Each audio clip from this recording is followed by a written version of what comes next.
Ancient Rome was a powerful civilization that shaped the course of human history. From its architectural marvels to its infamous gladiatorial games, Rome's influence can still be seen today. In this video, we'll dive into the world of ancient Rome, exploring the lives of gladiators, the Coliseum, punishment methods, society structure, and the eventual collapse of this mighty empire.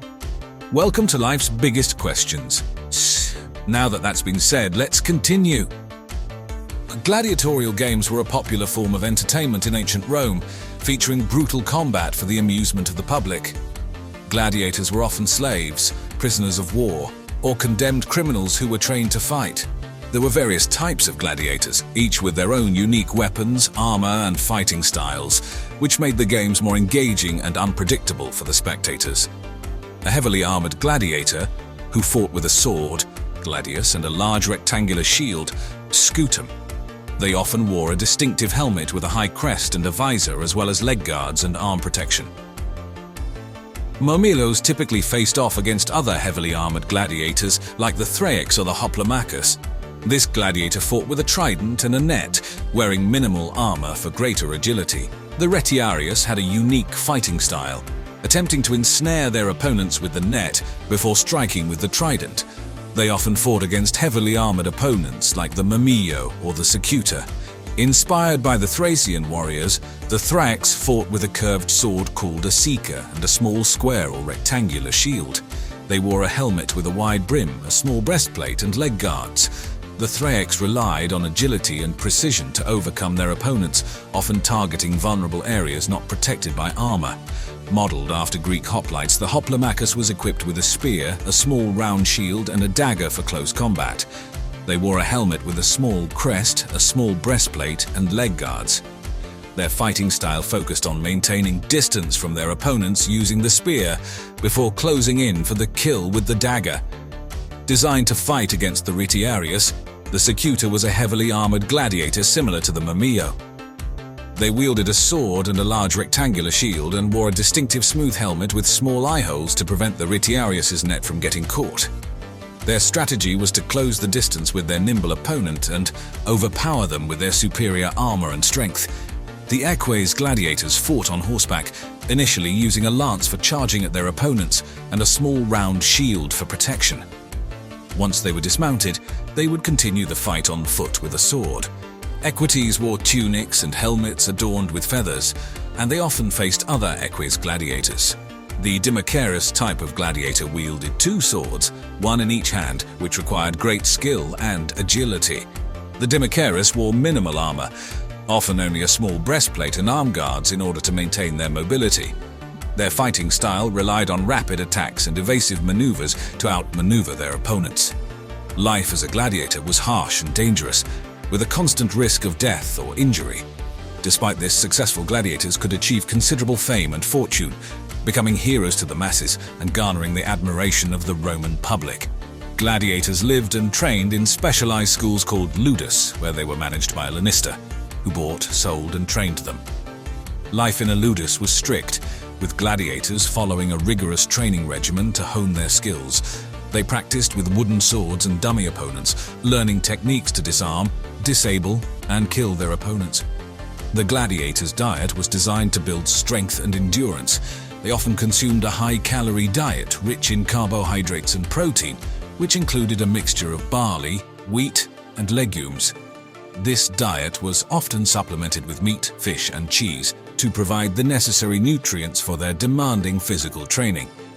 Despite the brutality of their profession, gladiators had access to some of the best medical care in ancient Rome. Doctors were present at the ludus to treat injuries and provide general health care.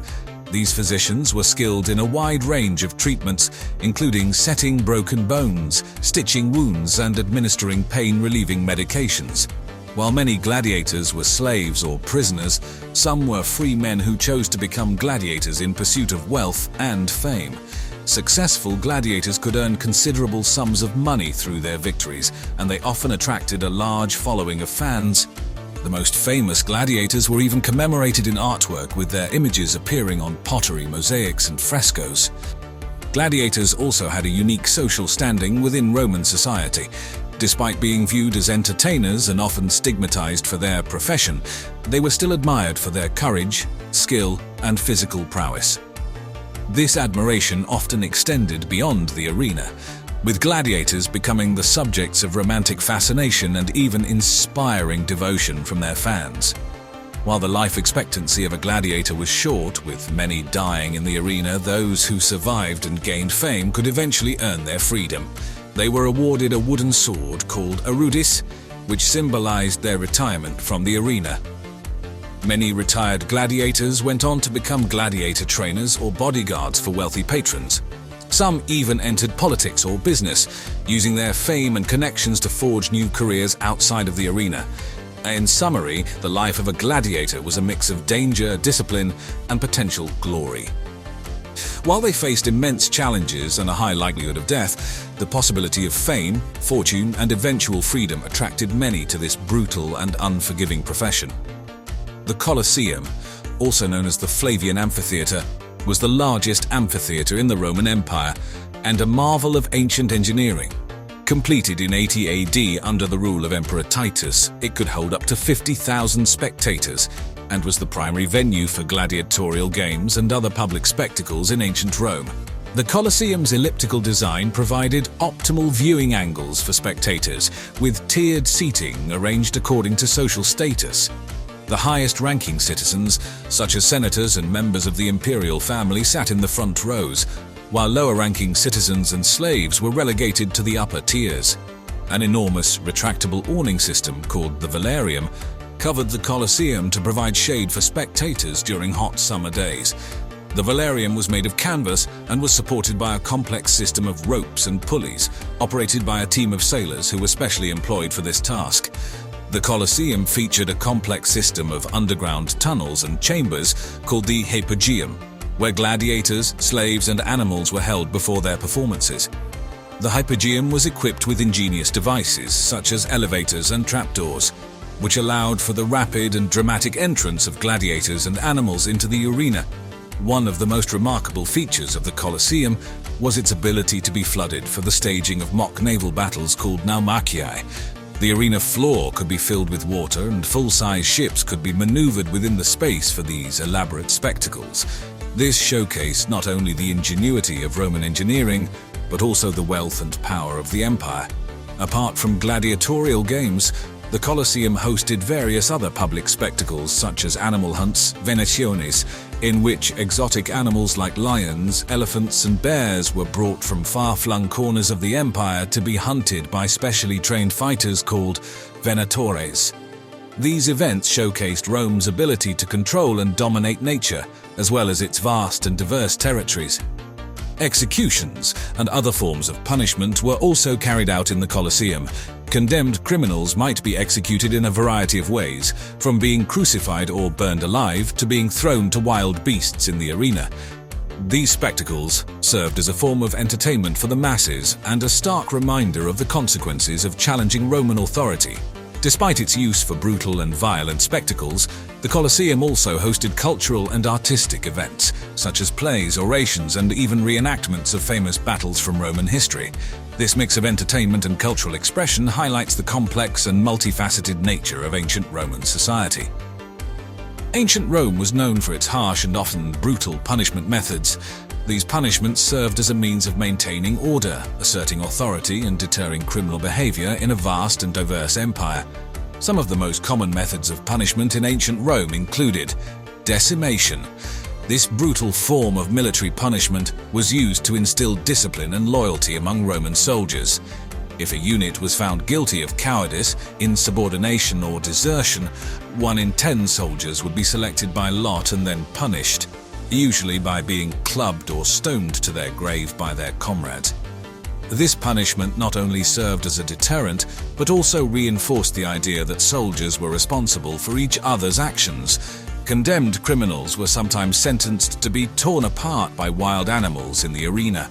This punishment, which was a popular form of entertainment for the Roman public, often involved the use of exotic animals such as lions, bears, and leopards. These punishment methods in ancient Rome were designed to instill fear, maintain order, and assert the authority of the state. They were a reflection of the harsh realities of life in a vast and diverse empire and served as a constant reminder of the consequences of challenging Roman power. The decline and eventual collapse of the Roman Empire is a complex and multifaceted subject. There were numerous factors that contributed to Rome's downfall, including political instability, economic decline, and external pressures from invading barbarian tribes. The political structure of Rome underwent significant changes during its decline, with the empire becoming increasingly unstable due to a series of short-lived and ineffective emperors. Coupled with this was a decline in Rome's economic power, caused by excessive taxation, rampant inflation, and a shrinking agricultural base. One of the most significant external factors that contributed to Rome's decline was the constant threat of barbarian invasions. Rome faced increasing pressure from various Germanic tribes, as well as the Huns, who pushed further into Roman territory. This culminated in the sack of Rome by the Visigoths in 410 AD and later by the Vandals in 455 AD. The Western Roman Empire finally fell in 476 AD, when the last Roman emperor, Romulus Augustulus, was deposed by the Germanic chieftain Odoacer. The Eastern Roman Empire, also known as the Byzantine Empire, continued to exist for another 1,000 years until it was conquered by the Ottoman Empire in 1453. Ancient Rome was a civilization of immense power and influence, shaping the course of human history through its architectural, political, and cultural achievements. The lives of gladiators, the grandeur of the Coliseum, and the complexities of Roman society provide a fascinating glimpse into this remarkable civilization. Welcome to our journey through history, as we explore the fascinating story of the Babylonian Empire and its connections to the Anunnaki, a group of powerful deities in ancient Mesopotamian mythology. The Babylonian Empire was one of the greatest civilizations of the ancient world, known for its monumental architecture, scientific achievements, and influential legal code. But before we delve into the incredible accomplishments of this empire, let's start by exploring the Anunnaki's role in shaping the religious and cultural landscape of ancient Mesopotamia. Hello and welcome to Life's Biggest Questions. Now that's been said, let's continue. The Anunnaki were a group of gods and goddesses worshipped by the various cultures of ancient Mesopotamia, including the Sumerians, Akkadians, and Babylonians. As a descendant of the Akkadians, the Babylonians inherited many aspects of their predecessors' religious beliefs, including the veneration of the Anunnaki. These deities played a significant role in the lives of the Babylonians, who believed that the gods controlled the forces of nature and the fate of humanity. The Anunnaki were invoked in prayers, rituals, and religious texts, and their stories were passed down through generations in the form of myths and legends. And now, with the foundation of the Anunnaki's influence in mind, let's explore the rise, achievements, and eventual fall of the Babylonian Empire. The rise of the Babylonian Empire can be traced back to the early 2nd millennium BCE, during a time of great political upheaval in Mesopotamia. The region was divided into several city-states, each ruled by its own king, and conflicts between these city-states were common. It was in this turbulent environment that the Babylonian Empire began to take shape. The city of Babylon itself was founded around 1894 BCE by the Amorite king Sumu-Abum. However, it was under the rule of Hammurabi, reigned 1792 to 1750 BCE, the sixth king of the first Babylonian dynasty, that the empire truly began to emerge as a major power in the region. Hammurabi was an ambitious ruler who sought to expand his kingdom's influence and territory. Through a combination of diplomatic alliances, strategic marriages, and military conquests, he managed to bring the majority of Mesopotamia under Babylonian control. One of Hammurabi's most notable military achievements was the conquest of the rival city-state of Larsa, which gave him control over the economically important trade routes along the Euphrates River. He also conquered other neighboring city-states such as Eshnunna, Mari, and Elam, further expanding his empire's reach. During his reign, Hammurabi not only focused on military expansion, but also on the internal development and administration of his kingdom. He implemented a series of reforms aimed at improving the lives of his subjects, such as the construction of irrigation canals to enhance agricultural production and the establishment of a centralized bureaucracy to govern the empire more efficiently.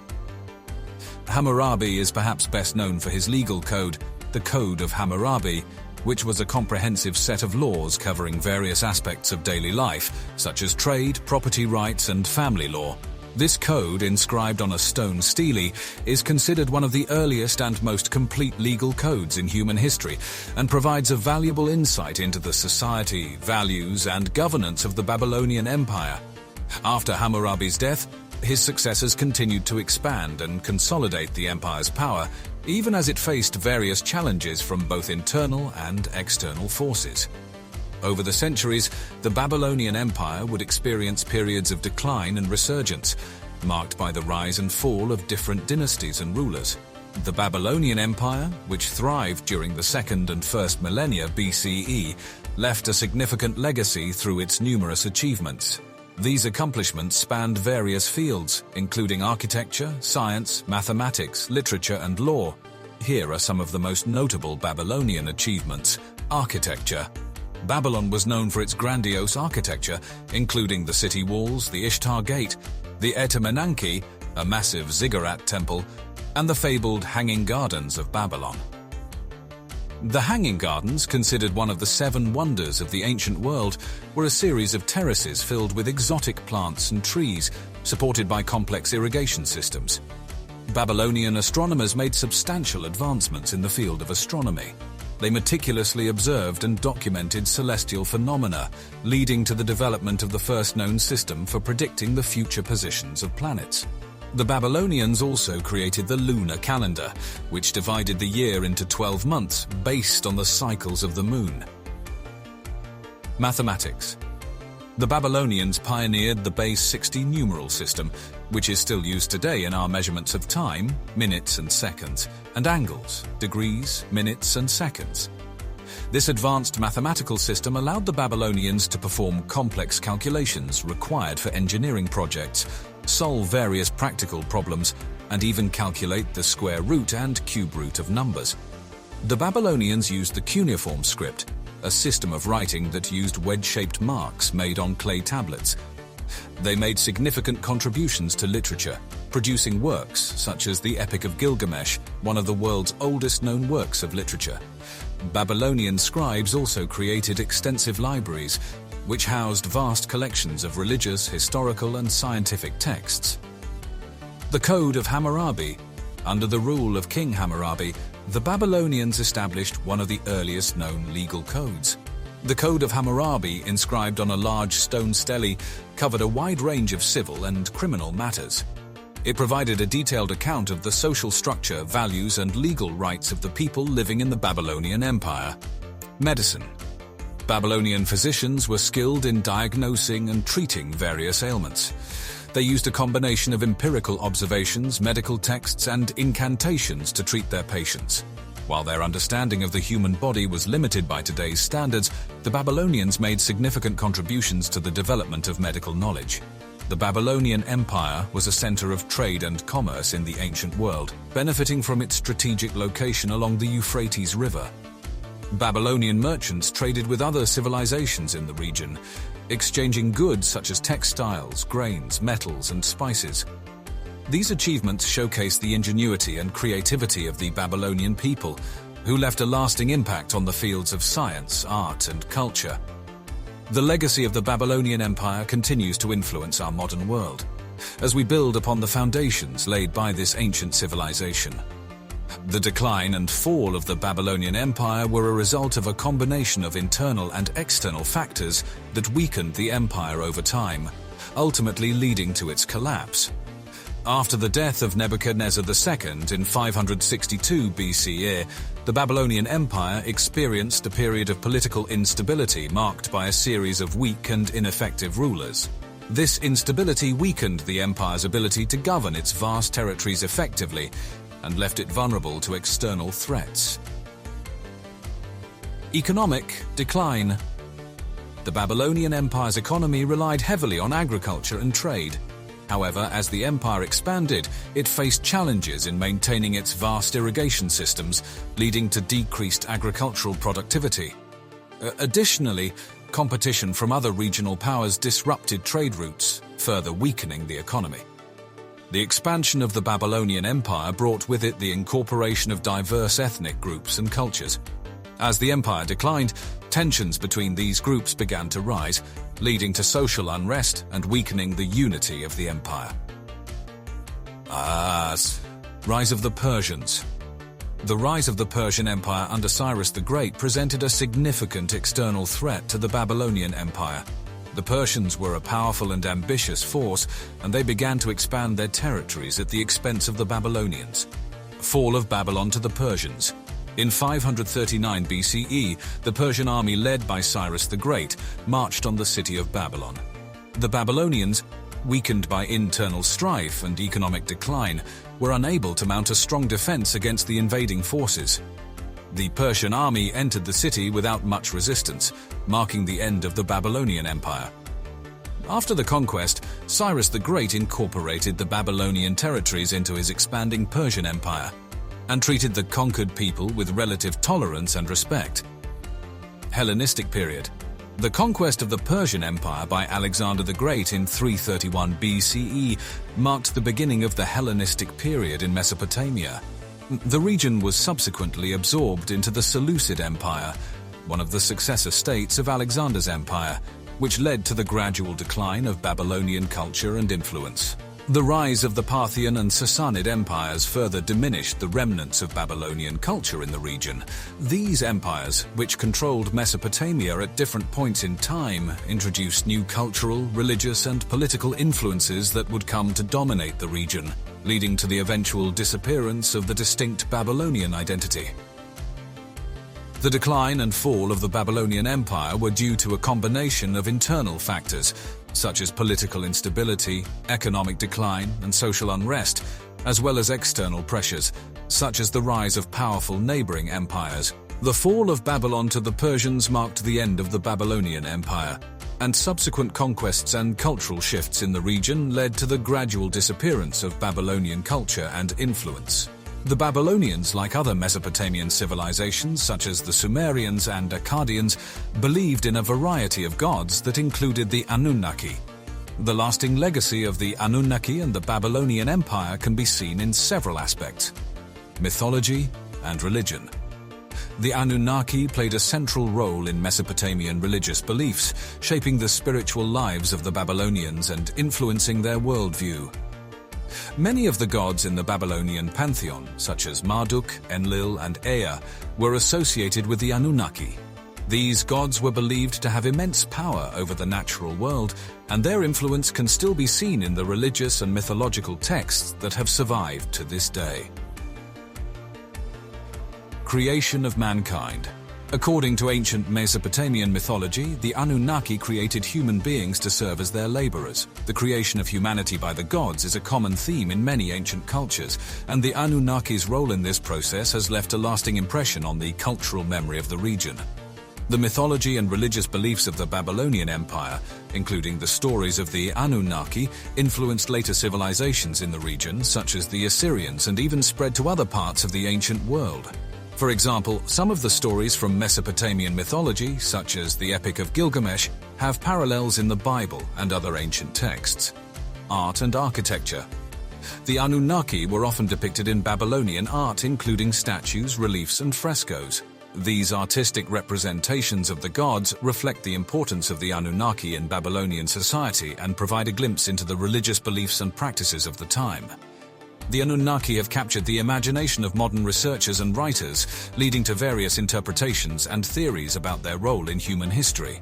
Some suggest that the Anunnaki were actually extraterrestrial beings who visited Earth in ancient times, while others see them as symbolic representations of natural forces or aspects of human consciousness.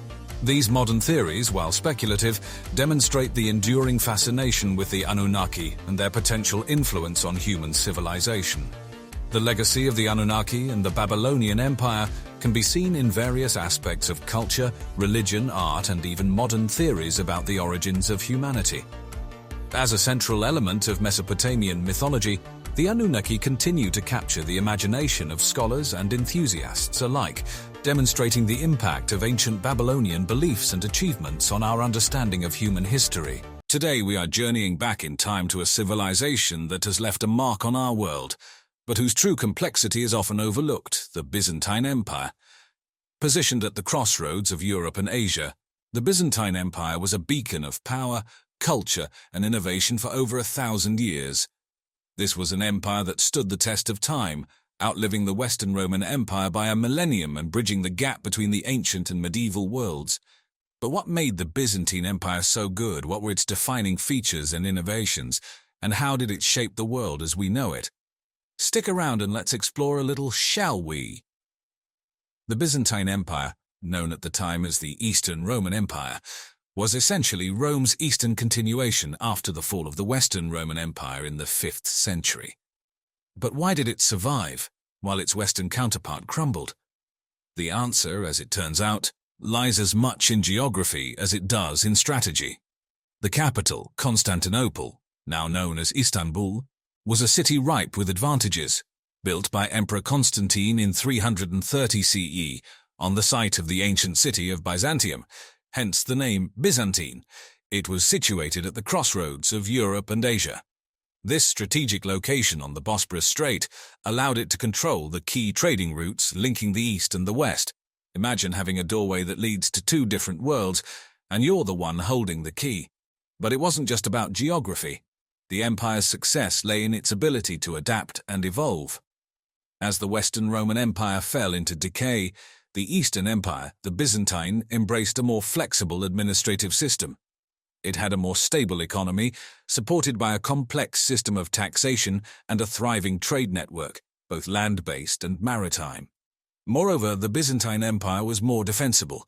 The city of Constantinople was surrounded by water on 3 sides, and its landward side was protected by massive walls, known as the Theodosian Walls. These walls were one of the most complex fortification systems ever created, and they kept the city safe from numerous sieges for hundreds of years. So you see, the Byzantine Empire's survival was not a product of luck or chance. It was a result of strategic location, robust trade, flexible governance, and formidable defenses, elements that helped it navigate the turbulent waters of history for more than 1,000 years. The Byzantine Empire has left us with a rich architectural legacy, a testament to their advanced engineering skills and artistic flair. Their architectural style was unique, blending elements of Roman, Greek, and Eastern designs into a distinctive Byzantine aesthetic. But it was more than just an amalgamation of styles. It was a creative fusion, something new and entirely their own. Perhaps the most iconic symbol of Byzantine architecture is the Hagia Sophia in Istanbul, originally constructed in the 6th century during the reign of Emperor Justinian. It was an architectural marvel of its time, and it continues to amaze us today. Let's take a closer look. The Hagia Sophia, or Holy Wisdom, was the 3rd church to occupy that site, the previous 2 having been destroyed in riots. But this was not just another church. It was designed to be the most magnificent church in the Christian world, a symbol of Byzantine power and piety. Its architects, Anthemius of Tralles and Isidore of Miletus, were not simply builders. They were physicists, mathematicians, and engineers. The building's crowning glory is its massive dome, spanning over 31 meters in diameter and perched some 56 meters high. This was an engineering feat unparalleled in its time. The dome seems to float, thanks to the ingenious design that distributes the weight of the dome down into the building's solid piers through a system of pendentives and semi-domes. The interior is bathed in natural light filtering through the 40-arch windows around the dome's base, creating an ethereal effect that was said to symbolize the divine. Another architectural gem is the Basilica of San Vitale in Ravenna, Italy. Built in the 6th century, it's known for its stunning mosaics depicting various biblical scenes and figures, including Emperor Justinian and Empress Theodora. These mosaics are not just decoration, they're storytelling in glass and stone, reflecting the Byzantine belief in the interconnection of church, empire, and heaven. The Byzantines also excelled in fortification architecture, as seen in the walls of Constantinople, which successfully defended the city for centuries. These walls were a complex system of inner and outer walls, moats and towers, demonstrating the Byzantines' deep understanding of defensive strategy. So, when we speak of Byzantine architecture, we are talking about structures that were not only aesthetically striking, but also technically innovative and symbolically charged. They were built to inspire awe, to convey power and faith, and to stand the test of time. And stand they have, as enduring monuments to a civilization that fused art, science and spirit in stone and mortar.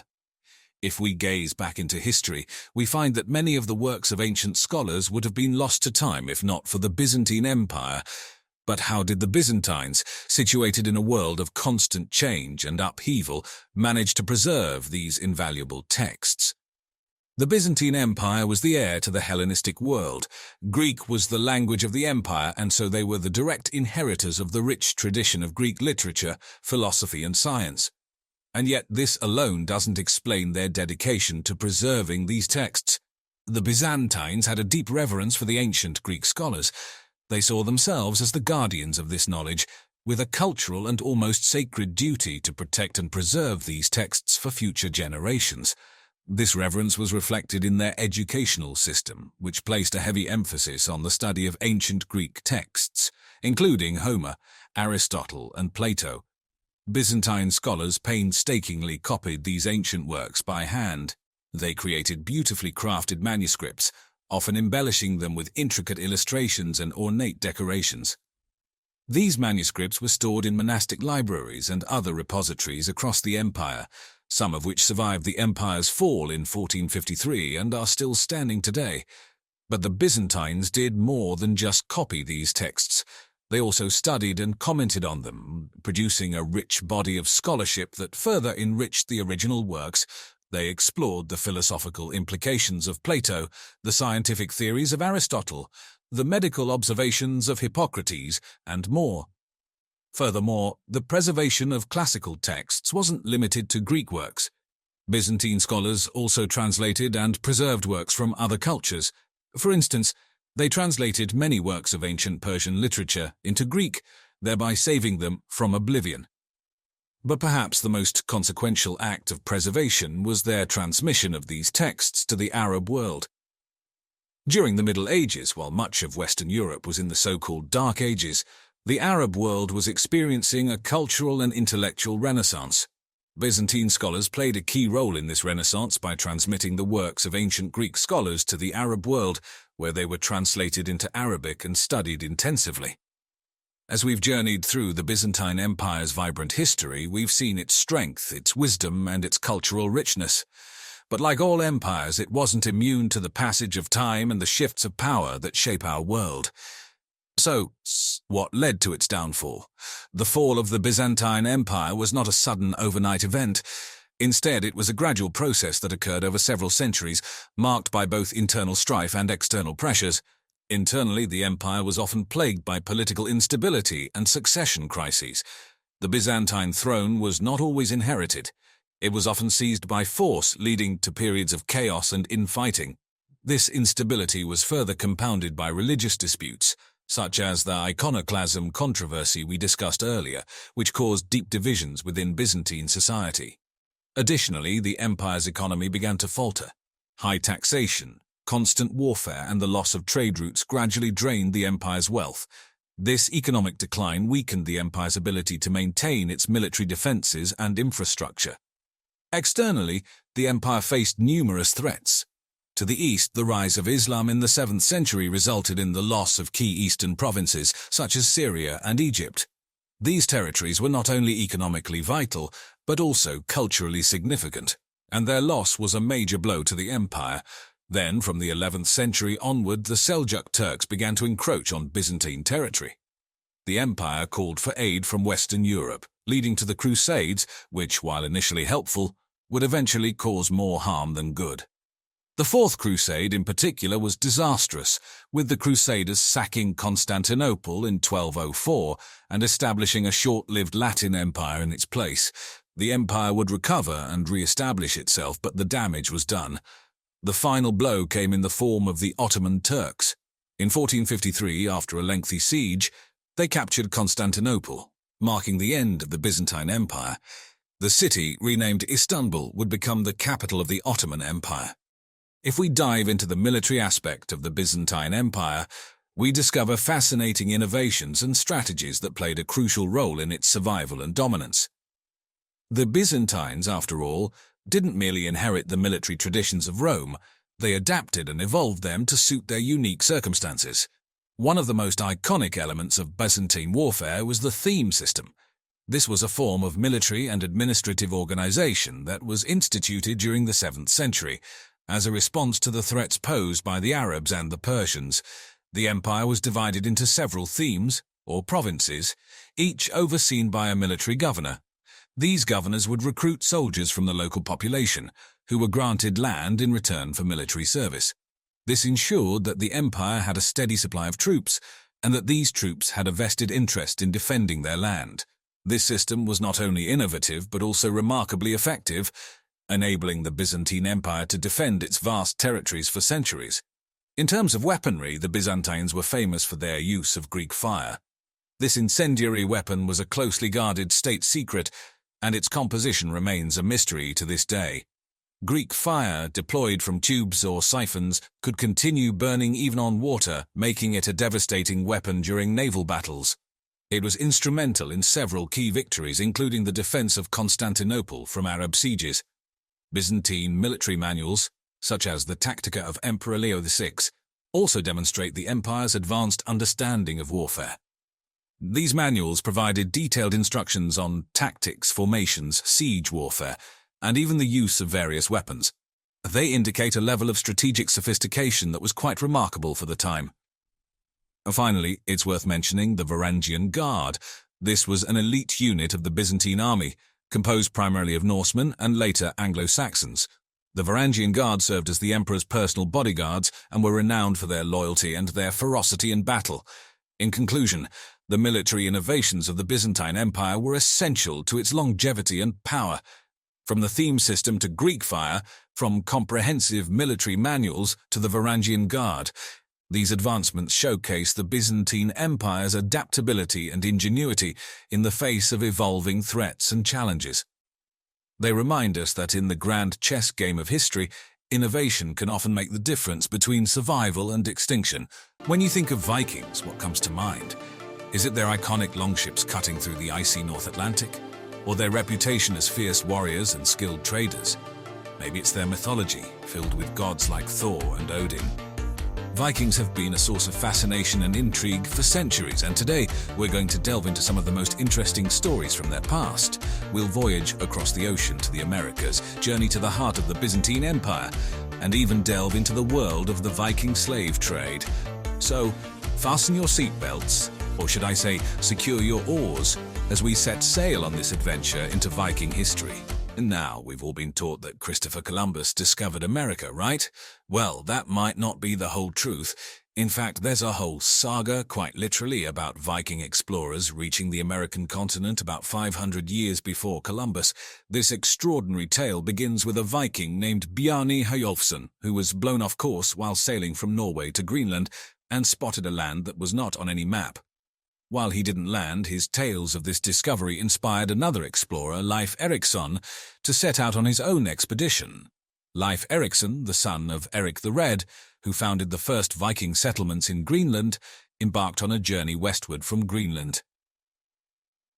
He first landed in a rocky, barren place he named Helluland, believed to be modern-day Baffin Island. From there, he ventured further to a forested area he called Markland, likely Labrador in present-day Canada. But it's his final stop that's most intriguing. Erikson and his crew came upon a place with fertile land, plentiful timber, and a climate milder than they were used to. They called it Vinland, or Wineland, likely because of the wild grapes they found.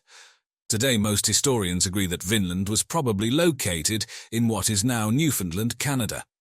This site, known as Lance aux Meadows, was excavated in the 1960s, and the remains of Viking buildings were discovered, providing the first archaeological proof of Europeans reaching the American continent. So, while we may think of Columbus Day as a celebration of the discovery of America, perhaps we should also give a nod to Leif Erikson, who appears to have beaten Columbus to the punch by about half a millennium.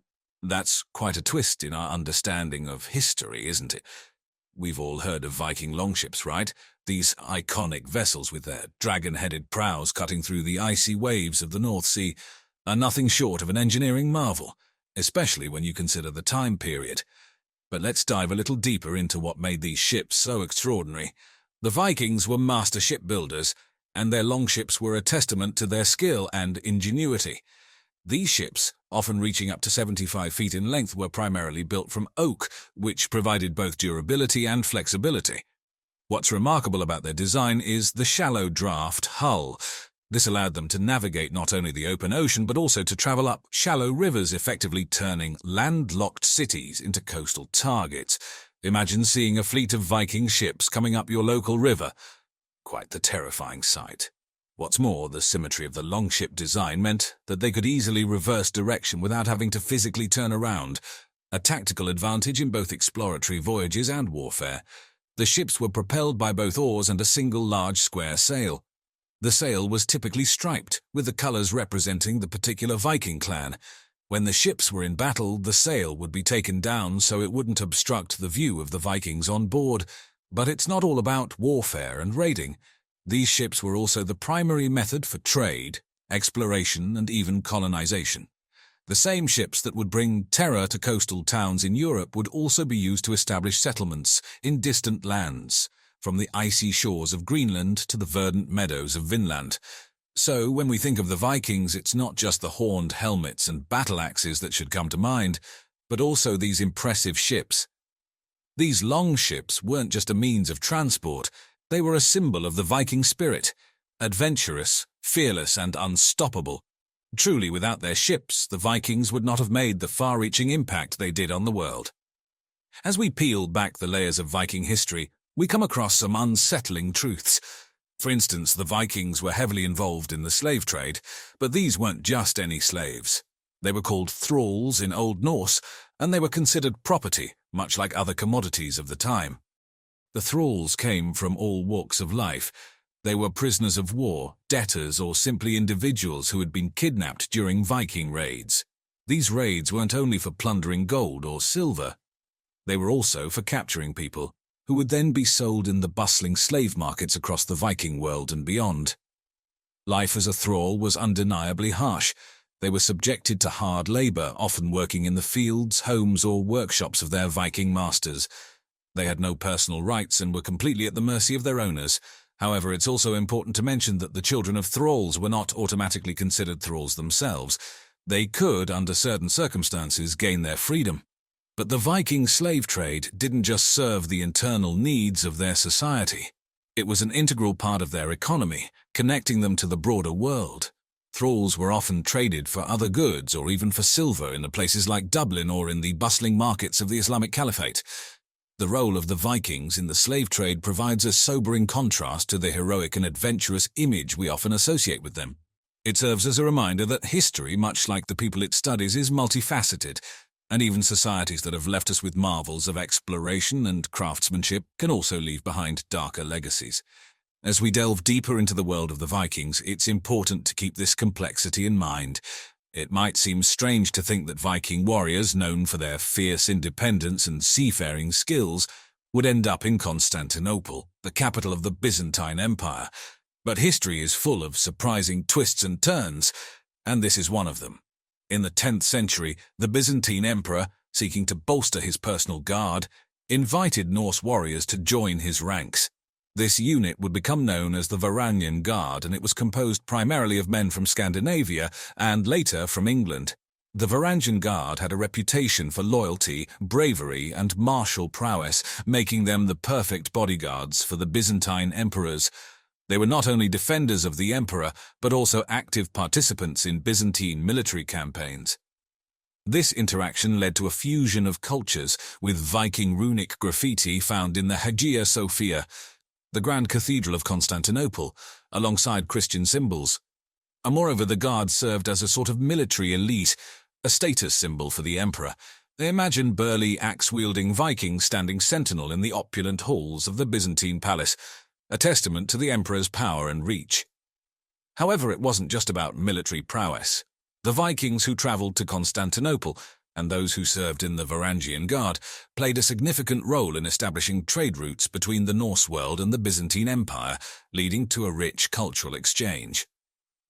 The story of the Varangian Guard underscores the Vikings' far-reaching influence and the fluidity of cultural and political alliances in the ancient world. It serves as a testament to the complex and intertwined nature of history. The Vikings, often viewed as pillagers and invaders, were also explorers, traders, and even imperial guards in the heart of one of history's most powerful empires. It's yet another surprising chapter in the saga of the Vikings. When we think of Vikings, we often picture burly men with long beards and horned helmets. But did you know that some of the most feared Viking warriors were women? Known as shield maidens, these women stood alongside their male counterparts in battle, a departure from the gender norms of many other societies of the time. The concept of the shield maiden is steeped in Norse mythology. The Valkyries, warrior maidens who served Odin, are perhaps the most famous. They decided who would die in battle and who would be taken to Valhalla, the Hall of Fallen Warriors. But shield maidens were not mere myth. Historical and archaeological evidence points to their existence and role in Viking society. One of the most famous shield maidens was Lagertha, wife of the legendary Viking hero Ragnar Lothbrok. According to the sagas, Lagertha was a fierce and formidable warrior. She fought in battles, led men, and was known for her bravery and skill. In 2017, archaeologists discovered a Viking warrior's grave in Birka, Sweden. The grave, filled with weapons, 2 horses, and gaming pieces, suggested a high-ranking warrior. For a long time, it was assumed that the skeleton was male. However, DNA testing revealed that the warrior was in fact a woman. This discovery challenged long-held assumptions about gender roles in Viking society and provided compelling evidence of the existence of female Viking warriors. The role of shield maidens in Viking society was not just about their ability to fight. It reflected a certain level of gender equality in Viking society, at least in comparison to other societies of the time. Women could own property, initiate divorces, and even become merchants. The existence of shield maidens shows us that Viking society was complex, and their role was not just confined to the home, but extended to the battlefield. The tales of these Viking women warriors, these shield maidens, serve to broaden our understanding of Viking society. They remind us that history is full of surprises, and the roles we often take for granted were not always so clear-cut. In the end, the story of the shield maidens is a story of courage, strength, and defying expectations. And that's a story worth telling. When we talk about Vikings, we often focus on their golden era, the time of raiding, exploring, and trading. But like all great epochs in history, the Viking Age had to come to an end. So what exactly led to the decline of this powerful seafaring civilization? Many factors contributed to the end of the Viking Age, and it wasn't a sudden, abrupt stop. Instead, it was a gradual process that took place over several decades, beginning in the late 11th century. One of the key factors was the emergence of centralized kingdoms in Scandinavia. As these kingdoms consolidated their power, they started to control the Viking raids. The kings, wanting to maintain power and stability, discouraged the violent and disruptive raids that had characterized the Viking Age. A second significant factor was the spread of Christianity throughout Scandinavia. The Vikings had long held on to their Norse beliefs and pagan rituals. However, with increasing contact with Christian Europe, through trade, conquest, and diplomacy, Christianity began to take root. Christian kings and leaders often sought to end the practice of raiding, seeing it as incompatible with their new faith. Over time, the conversion to Christianity played a significant role in calming the Viking spirit of adventure and aggression. Thirdly, the climatic conditions, which had been favorable for the Viking lifestyle, began to change. The medieval warm period, which had allowed for the expansion of settlements in places like Greenland, started to wane. This climatic downturn made farming more challenging and may have reduced the opportunities for exploration and settlement. Lastly, by the late 11th century, the regions that the Vikings had targeted, Europe, the British Isles, had become more fortified and better prepared to defend against Viking attacks. The targets of Viking raids had learned how to resist and retaliate. In essence, the end of the Viking Age wasn't marked by a single defining event. It was the result of many converging factors, political, religious, environmental, and social, that together signaled the closing of this remarkable chapter in human history. But while the Viking Age may have ended, the influence and legacy of the Vikings continued to be felt and discovered even today. Pirates, swashbuckling outlaws of the high seas, infamous for their rebellious lifestyle and thirst for treasure. But was pirate life really as it's portrayed in movies and books? Or was it perhaps a harsher reality fraught with danger and hardships? Today we're setting sail into the world of pirates, looking beyond the eye patches and parrots, and diving deep into the historical reality of pirate life, from their impressive ships, strict codes of conduct, and even the mystery surrounding their plundered riches. Let's embark on this maritime journey together. Let's delve deeper into the world of pirate ships. Contrary to popular belief, pirates didn't always sail the massive galleons we often see in films or storybooks. Those ships were incredibly large and slow, making them easy targets for naval forces and privateers.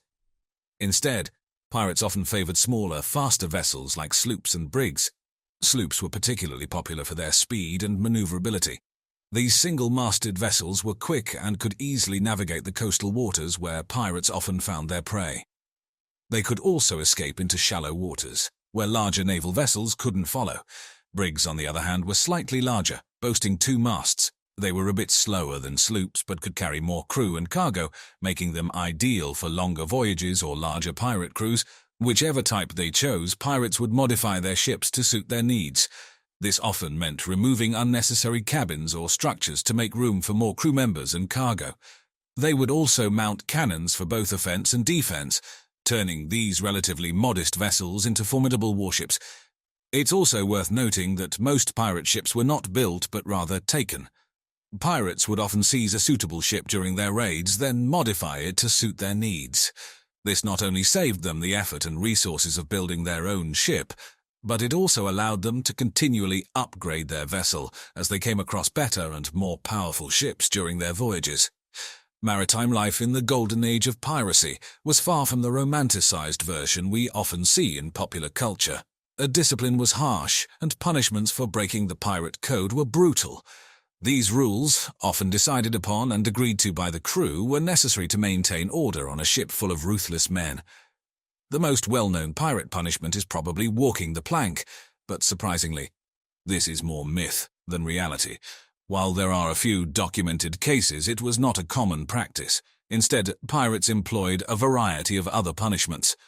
Flogging was one of the more common methods of punishment. The wrongdoer would be tied up and whipped with a cat-o'-nine tails, a whip made of 9 knotted ropes. This brutal punishment could leave a man weak, bloody, and in some cases even dead. Keel-hauling was another horrific punishment. A rope would be tied to the sailor, who would then be thrown overboard. The rope was then pulled, dragging the unfortunate soul under the ship across the barnacle-covered bottom. This could result in severe lacerations and quite often drowning. Marooning was perhaps the most feared punishment of all. The offender would be left on a deserted island or a remote sandbar with little more than a bottle of water and a loaded pistol. The pistol was not for self-defense, but rather to offer the marooned pirate a quicker death than starvation or exposure. However, it wasn't all brute force. Sometimes punishments were psychological.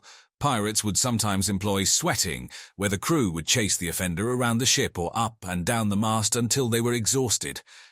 These punishments were harsh, but pirates lived in harsh conditions and harsh times. Discipline was necessary to prevent chaos, and these severe punishments served as a stark reminder of the consequences of disobedience. Let's dive deeper into the life of a pirate. Far from the romanticized, swashbuckling adventurers of fiction, the reality of pirate life was tough, dangerous, and often short-lived. The typical pirate was a working-class man in his late 20s. Most pirates started their seafaring careers as legitimate sailors, fishermen, or privateers, which were basically legal pirates with a government contract. Life at sea was their trade, and when they turned to piracy, it was often for economic reasons. Simply put, piracy paid better. Pirate ships were small communities unto themselves, with their own rules and hierarchies.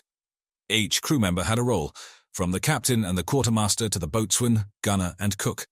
Every man was expected to do his job, and in return, he received a share of any plunder.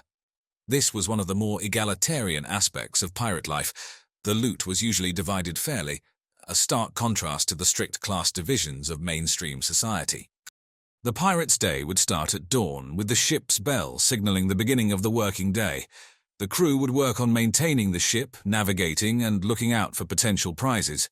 Meals were simple and usually consisted of hardtack, a type of long-lasting biscuit, salted meat or fish, and grog, a mixture of rum and water.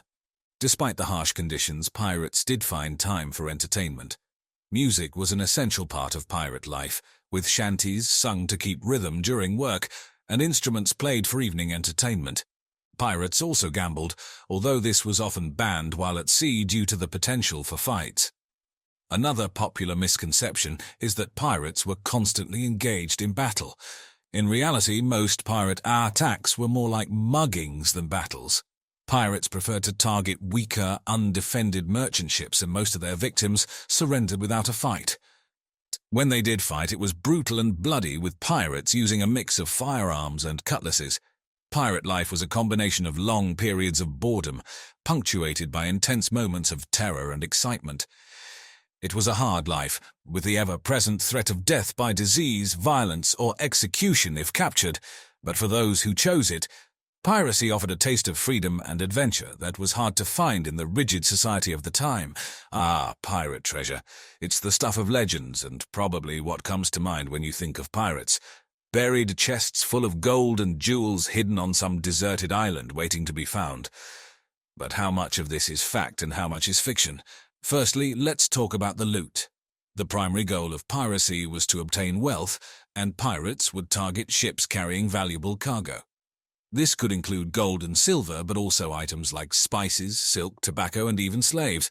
In fact, these goods were often more common than precious metals and gemstones, as they were the main commodities being transported across the seas during the Age of Exploration. Once a ship was captured, the pirates would take everything they could. This not only included the cargo, but also any personal valuables from the passengers and crew. In some cases, they would even take the clothes off their victims' backs. Everything had a value, and everything was divided among the crew according to their agreed shares. But what about burying the treasure? This is a staple of pirate lore, popularized by stories like Treasure Island. However, in reality, it was quite rare. Pirates lived a precarious and often short life with no guarantee of a future.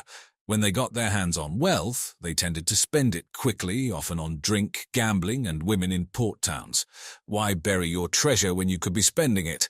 There are a few documented cases of pirates burying their loot, but it was the exception rather than the rule. The most famous is probably Captain William Kidd, who buried part of his treasure on Gardiner's Island, New York, in an attempt to use it as a bargaining chip when he was captured. As for the vast pirate hordes waiting to be discovered, they are likely just a myth. Most of the treasure that wasn't spent was probably lost at sea, scattered across the ocean floor with the many pirate ships that sank. So while the dream of finding a buried pirate chest is an exciting one, it's probably just that, a dream. Life at sea, especially in the golden age of piracy, was an experience unlike any other. But was it all sea shanties and swashbuckling? Let's set sail into the realities of pirate life. Firstly, the ocean wasn't just a wide-open playground. It was, and still is, a treacherous place. Pirates had to contend with storms, disease, shipwrecks, and other dangers. Not to mention the constant threat of naval patrols and pirate hunters. The life expectancy for a pirate wasn't particularly high, and many met their end at the gallows or at the bottom of the sea. And then there was the daily routine. Contrary to the Hollywood image of pirates always engaged in battles or revelry, much of their time was spent on the monotonous tasks necessary to keep the ship sailing. This included cleaning, maintaining the ship, navigating, and keeping watch. Pirates also had to ration their supplies, especially during long voyages. Their diet mainly consisted of hardtack, a type of hard, dry biscuit, salted meat, and whatever fruits or vegetables they could keep from spoiling. Water was often scarce, and it wasn't uncommon for pirates to resort to drinking alcohol when their water supplies ran low. This led to a fair amount of drunkenness on board, which could cause its own set of problems. Living conditions were cramped, with the crew sleeping wherever they could find space. Hygiene was minimal at best, and disease was rampant. Scurvy, a disease caused by a deficiency of vitamin C, was a common affliction, as were other illnesses and infections. Medical treatment was rudimentary, and a serious injury or illness was often a death sentence. Despite these hardships, there was a certain sense of freedom that came with a pirate's life. They were outlaws, living outside the boundaries of society. They elected their own leaders, shared in their plunder, and lived by their own code. For some, this was a preferable alternative to a life of servitude on a naval or merchant vessel. However, the reality of life at sea was harsh, and not for the faint of heart. It was a life of constant risk, hardship, and danger, but for those who embraced it, it was a life of adventure, camaraderie, and the lure of untold riches. A pirate's life indeed. We've navigated through the tumultuous seas of pirate history, discovering that behind the romanticized depictions lie tales of hardship, survival, and a thirst for freedom. Pirates, in their own unconventional way, truly were masters of the sea, living life on their own terms outside societal norms. But their existence was far from the carefree, treasure-filled escapade often depicted. It was a life fraught with danger, disease, and the ever-looming shadow of a violent end. So the next time you think about hoisting the Jolly Roger, remember it's not all sea shanties and buried treasure. And as always, picture this. A ship embarks on a voyage across vast, uncharted waters carrying precious cargo. It's a story that has been told countless times throughout human history.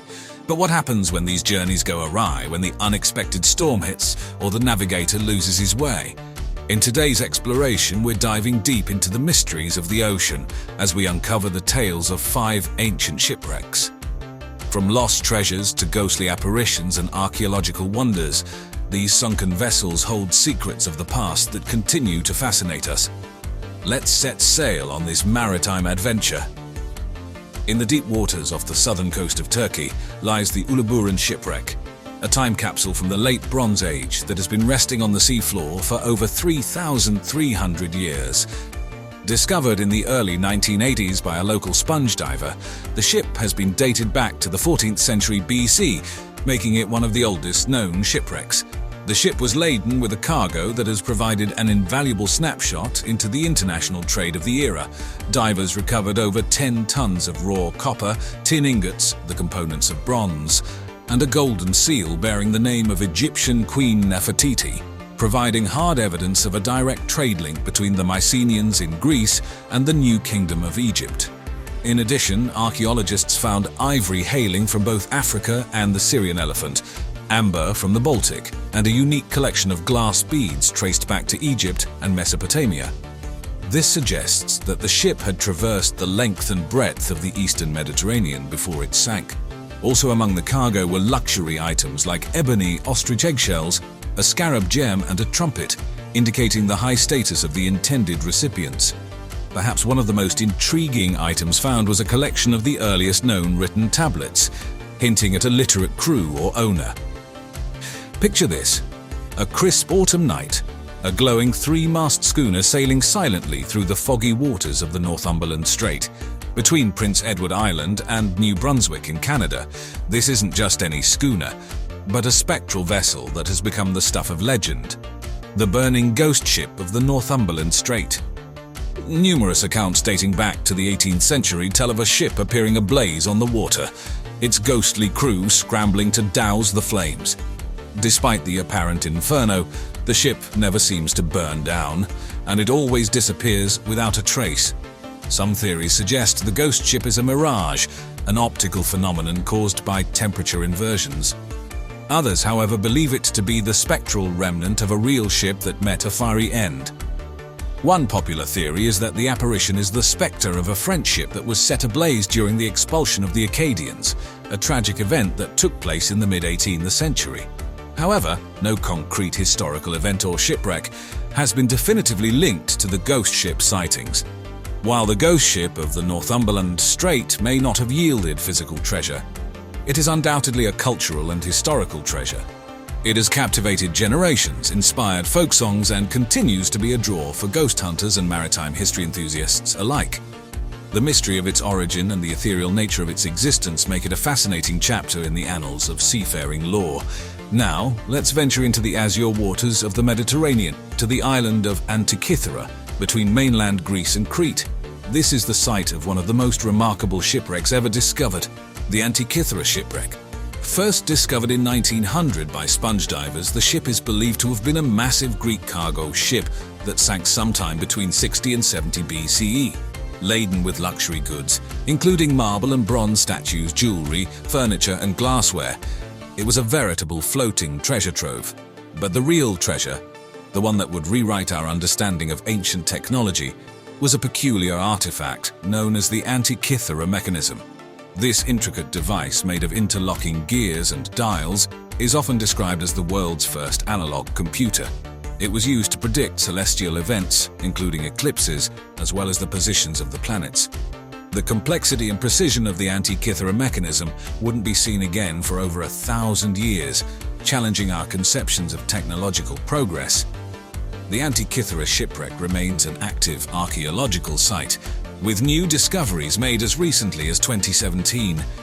This ancient sunken ship offers a tangible connection to the past and provides us with priceless insights into the sophistication of ancient Greek technology and culture. The Antikythera mechanism itself is a testament to the ingenuity of the human mind, a treasure far more valuable than gold. We now turn our attention to the high seas of the Atlantic, and a ship that played an integral part in one of history's most significant voyages, the Santa Maria, the flagship of Christopher Columbus on his first journey to the New World. Built in the late 15th century, the Santa Maria was a modest-sized NAU, or ship, common during the Age of Discovery. On Christmas Eve of 1492, just months after Columbus and his crew sighted land in the New World, the Santa Maria ran aground off the coast of present-day Haiti. The ship was too damaged to be repaired and was left to the mercy of the sea. However, the shipwreck was not the end of the Santa Maria story. Using salvaged materials from the ship, Columbus ordered the construction of a fort, La Navidad, the first European settlement in the Americas. In a way, the Santa Maria lived on, becoming part of the very world it helped discover. Despite many attempts, the wreck of the Santa Maria has never been definitively located. Some believe it was dismantled by looters, while others argue that it may still lie undiscovered on the ocean floor. The search for the Santa Maria continues. Its elusive remains a tantalizing target for treasure hunters and historians alike. A symbol of a turning point in world history, the Santa Maria and its potential discovery are treasures that would rewrite the history books. High in the Andes Mountains of South America, at an elevation of over 12,500 feet, 3,800 meters, lies Lake Titicaca, a massive body of water that straddles the border between Bolivia and Peru. This mystical lake, steeped in legends and folklore, has been the focus of numerous archaeological expeditions that have led to the discovery of fascinating underwater treasures. In recent years, researchers have been drawn to the lake due to reports of submerged ships and artifacts. Archaeologists and divers have been exploring the depths of Lake Titicaca, uncovering a series of shipwrecks and ancient relics dating back to pre-Columbian times. The most intriguing finds include a submerged temple, terraced fields, and a long-lost road, which allude to the advanced engineering and agricultural techniques of the ancient inhabitants of the region. The Titicaca shipwrecks themselves have also provided valuable information about the maritime technology of the time. The remains of reed boats and other watercraft suggest that the people of the area were skilled navigators who used the lake for trade, communication, and cultural exchange. Some of these shipwrecks may even hold treasures, ritual offerings, or valuable goods that were lost during their journeys across the lake. The exploration of the Titicaca shipwrecks is ongoing, and each new discovery adds another piece to the puzzle of the ancient civilizations that once thrived around this enigmatic lake. As archaeologists continue to unveil the secrets of Lake Titicaca, we gain a deeper understanding of the people who once navigated its waters and the treasures that may still lie hidden beneath the surface. The Vasa is one of the most famous shipwrecks in the world, not because of the treasures it held, but due to the invaluable insights it provides into the naval architecture and maritime warfare of the 17th century. This Swedish warship was intended to be a symbol of Sweden's naval prowess, but instead became a symbol of failure and humiliation. The Vasa set sail on her maiden voyage on August 10, 1628 in Stockholm, but disaster struck immediately. Within a mile of her departure, a gust of wind caused the top-heavy ship to tilt, water entered through the open gun ports, and the Vasa sank in front of a horrified crowd of onlookers. The ship rested in the cold, brackish waters of Stockholm's harbour for over 330 years. Its location known, but its retrieval seen as impossible. However, in 1961, the Vasa was finally salvaged in an operation that sparked worldwide interest. The cold, low salinity conditions of the Baltic Sea had preserved the Vasa exceptionally well, with even the intricate wooden carvings and painted surfaces remaining largely intact. Today, the Vasa is housed in a specially built museum in Stockholm, where it provides an unparalleled glimpse into the past. While the Vasa didn't carry gold or jewels, it held a different kind of treasure knowledge. The ship and its contents, including thousands of artifacts and even the remains of the crew and their personal possessions, provide a time capsule of life in the early 17th century. Each object, from the cannons and rigging to the clothing and utensils, contributes to our understanding of the era's naval warfare, social conditions, and everyday life. The story of the Vasa reminds us that sometimes the real treasure is not gold or gems, but the stories and lessons we glean from history. We've journeyed through time and across the globe, diving into the depths of history and the ocean to discover the captivating stories behind these shipwrecks. Each ship, each voyage, tells a unique tale of human ambition, innovation, and often unexpected disaster. But in their underwater tombs, they've preserved snapshots of our past, treasures that surpass material wealth. They remind us that the real treasure isn't always gold or gems, but the stories and lessons we glean from history. So the next time you gaze across the ocean, remember the tales it holds beneath its waves. Until next time, keep exploring. And as always, thanks for watching.